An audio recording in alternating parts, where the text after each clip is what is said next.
We just finished the calendar drawings, which will go into a calendar that is being sold to the public. All the students produce drawings that are in the 20 by 30 inch range. They're very, very large drawings. You see those as soon as you walk into the art show.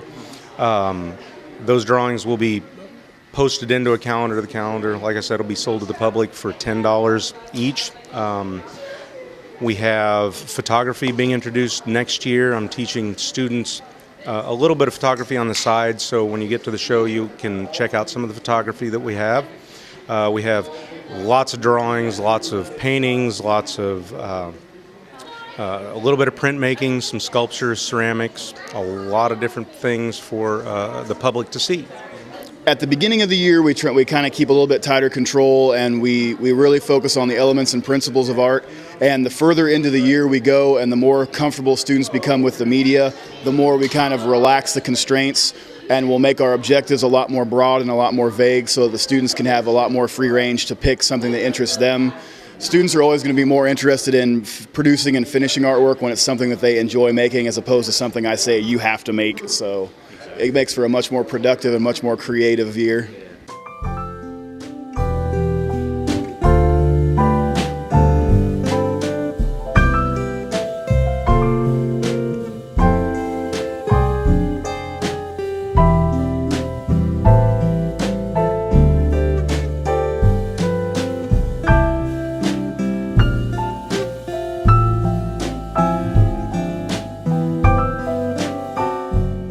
This picture up here is a Georgia O'Keeffe, and this is all oil pastel. The whole thing is oil pastel.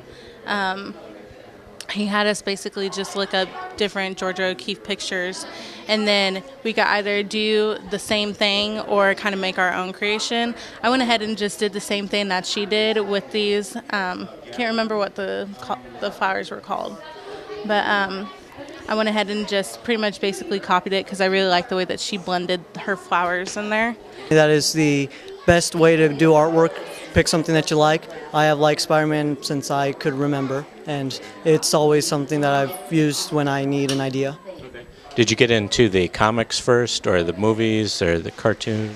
When I was very young, the movie introduced me to the comic books, and when I started reading more, I also came with it, and I've been a big fan since very young. The Green Goblin is really colorful. I think I like that one the best. It really pops out at you. Tell me about your thoughts on that one. Did it turn out better than you expected, or as good as you hoped? That one came out way better than I thought it would. It took me one whole semester to finish, and I think it was very worth it. I did put a lot of detail, and sometimes I did have to push it aside, but in the end I did like how the whole turnout came in. I think it came out better than the original that I used for inspiration. It was from a This All Ends poster for the final Harry Potter movie, and the background was kind of fuzzy, so I thought chalk pastel would work really well, and just drew it out and colored it in, and just a lot of layering got the effect. So, were you happy with how it turned out? Did it turn out better than you expected? There are some parts I would fix, like just when I look at it, something in the face just isn't quite right, something in the hands, but I'm really happy with how the castle turned out. Tell me about some of the other work you have here. I noticed that TV and movie characters are one of your things that you like to do, right?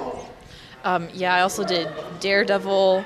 It's a comic book character. I watched the movie, I'm like, that is awesome. So I looked online and there was this really cool photo, so tried it with colored pencil and it turned out really nice. I also did some horses. I've always loved horses, and somebody once told me that they're really challenging media, so I'm just like, gotta try this.